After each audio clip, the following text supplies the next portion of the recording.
Alright, welcome back to another Flashback review, J77. Before I begin, I might as well give you a little brief recap of my rating system so that way you understand where exactly this part of Rocky falls under.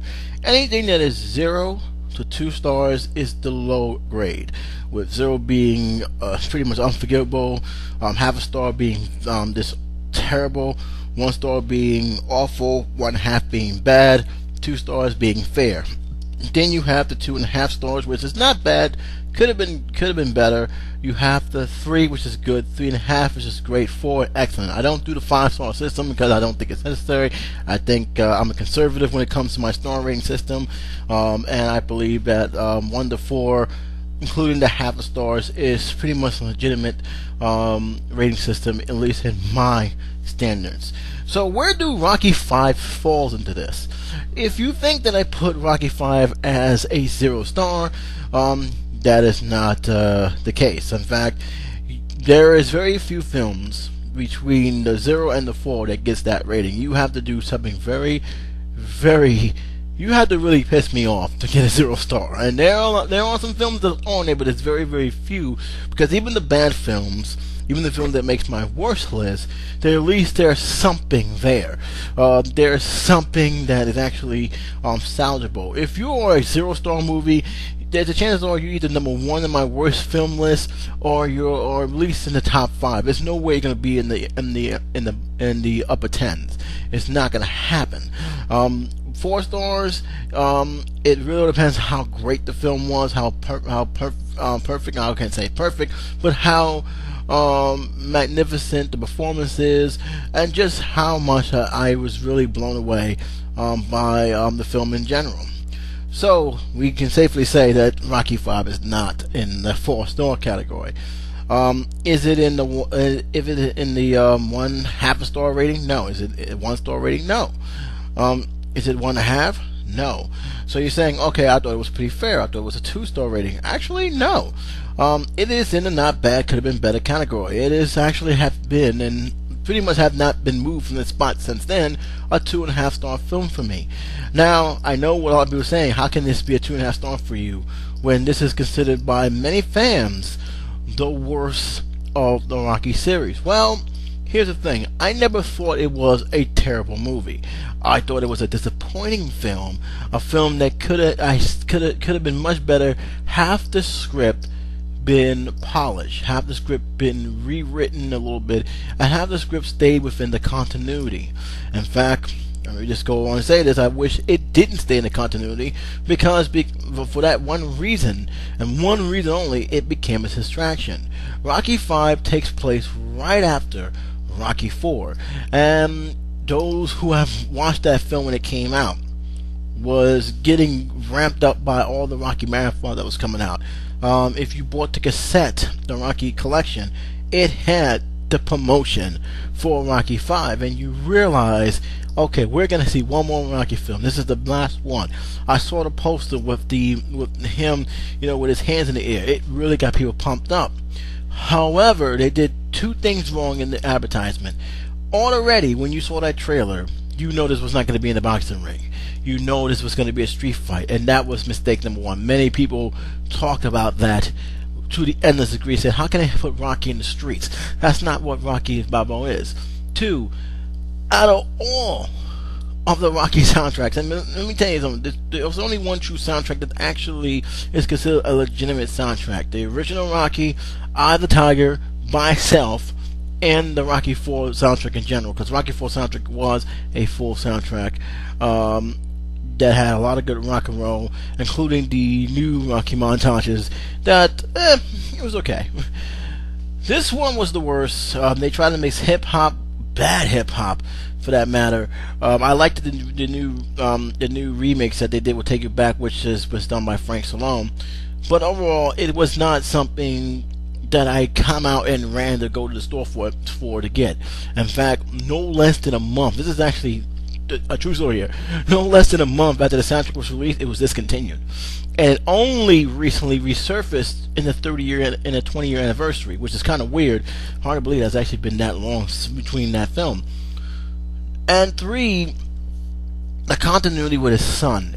and this was really the final dagger for me when it came to this film, because when I saw the marathon, saw it from beginning to 4, getting ready for 5, and hearing that it's going to take place right after the events of 4, you would think, okay, they obviously, it's been a long time since we've seen a Rocky movie.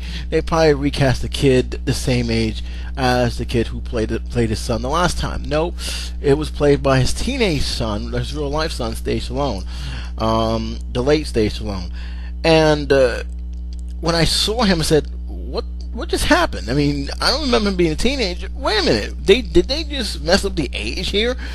And it was distracting for a lot of reasons. It's like, wow, you really dropped the ball on this. It's almost like they've forgotten what was the other films was like, what age his son was.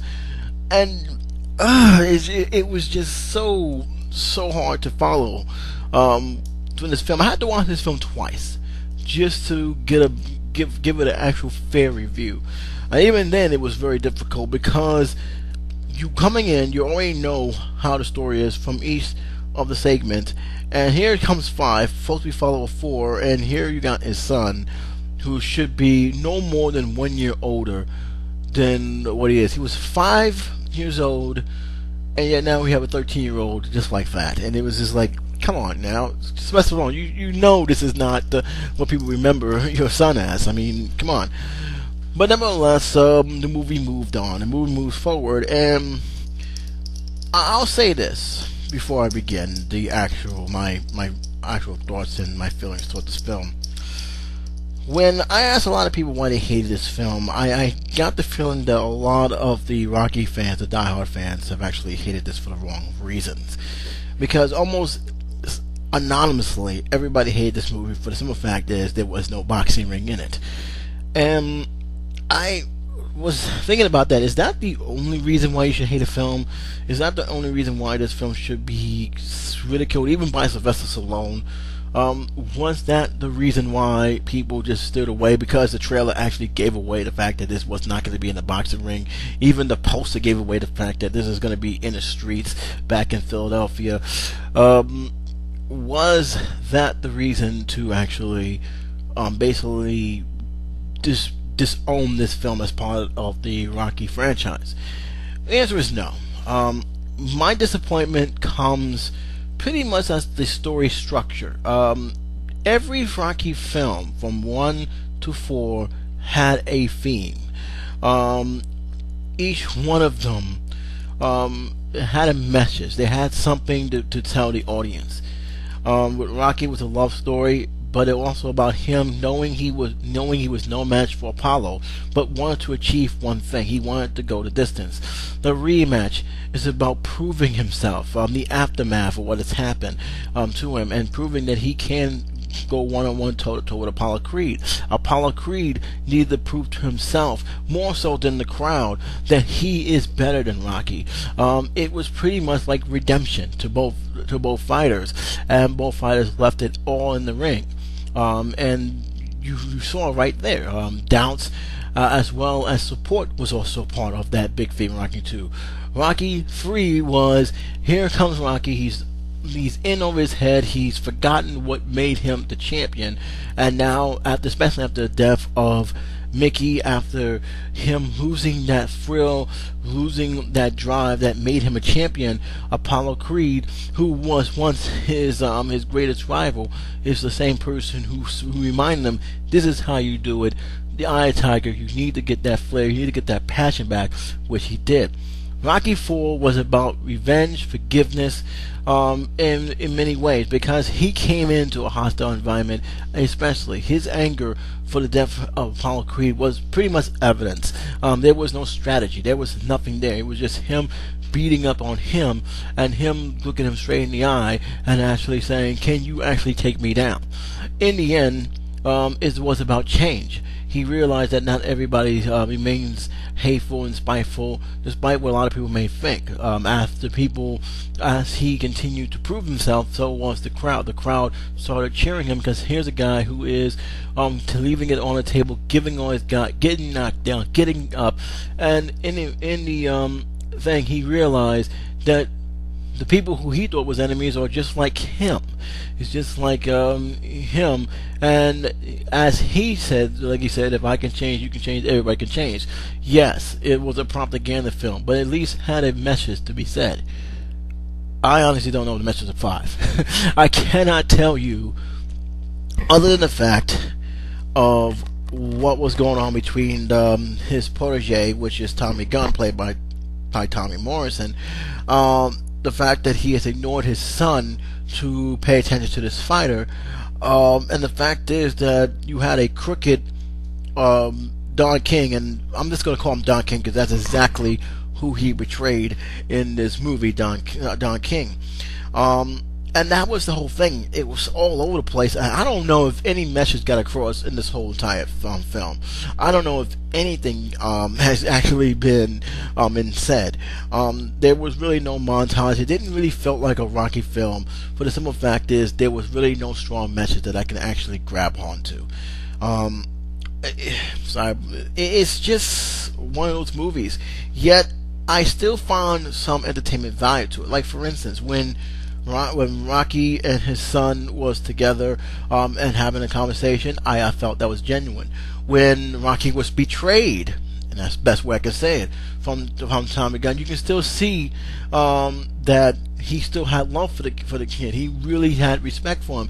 And when he was seeing him fight for the championship, you can tell that he's saying, "Oh, do this, do that," and you can tell that he really wanted him to go forward. He really wanted him to become the champion because he have trained him. He has mentored him.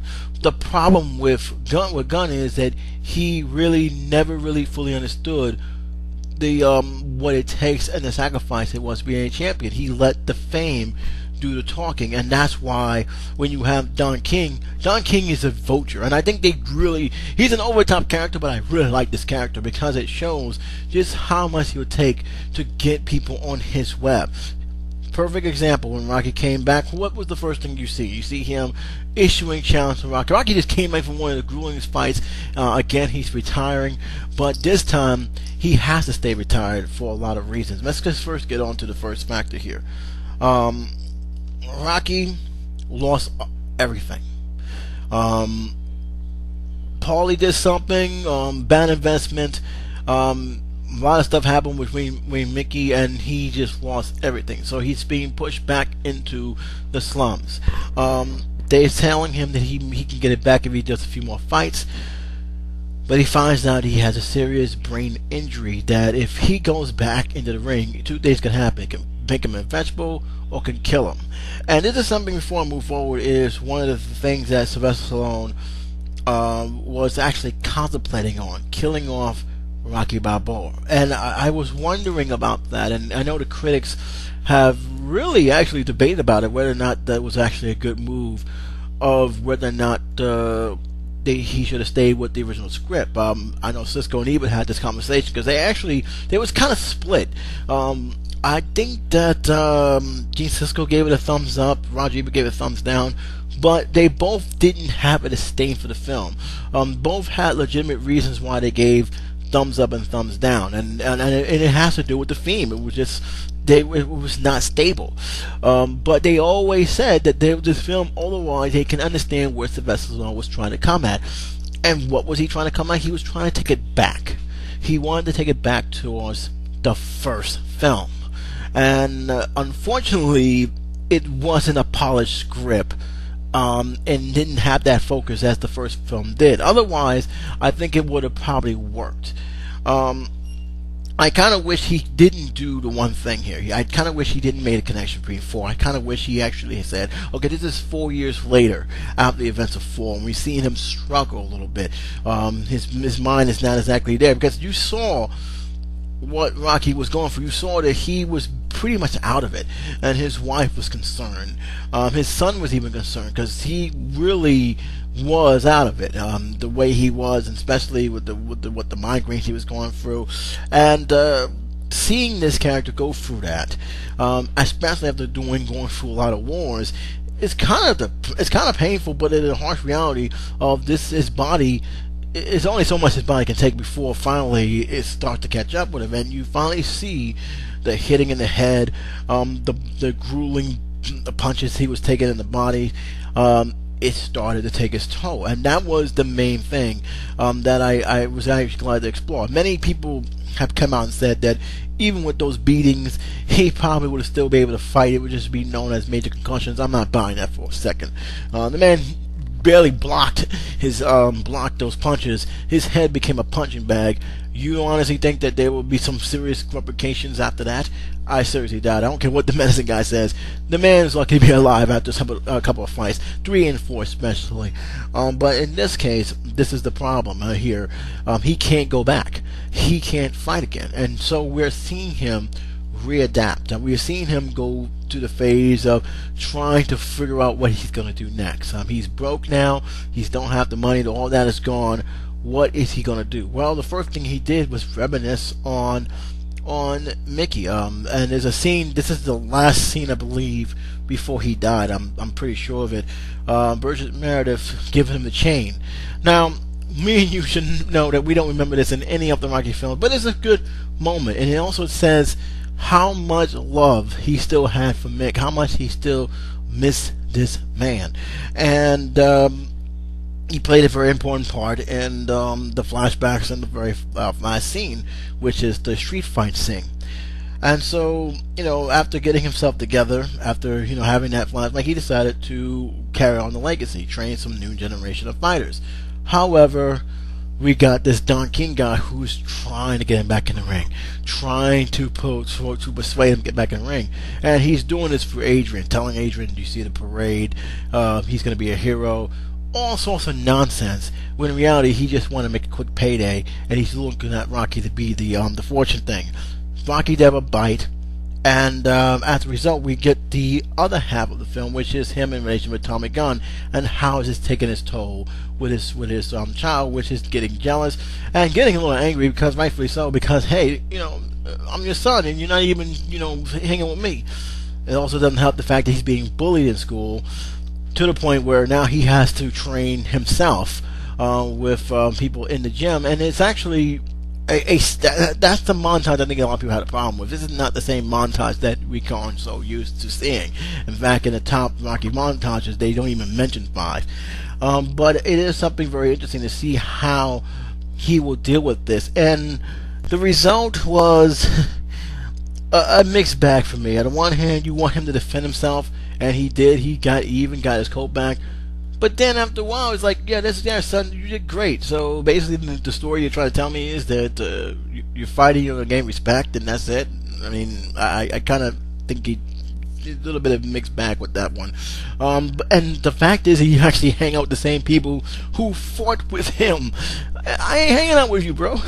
I got my coat back. Let's leave it at that. We want to fight some more. Let's go some more. That's basically what it is. Nobody hangs out with no one after they've been picked on, ridiculed on. I don't care who that is. So that was kind of like a little off balance with me with that. Eventually, after all the bickering, after Adrian again got to Rocky after Rocky have lost Tommy due to the fact that here comes Don King watching his fights, knowing, hey, this is the guy I want. I'm going to milk him for everything he can. I'm just going to parade him around, and basically got into his head. The mistake that Sylvester Stallone's character, which is Rocky, did not do is that he did not protect him. He did not get him to understand the consequences of what has happened. It was by the time he told him, look, this is what Mickey warned me against, it was already too late. Mickey told him right off the bat, hey, listen, the fame can blind you.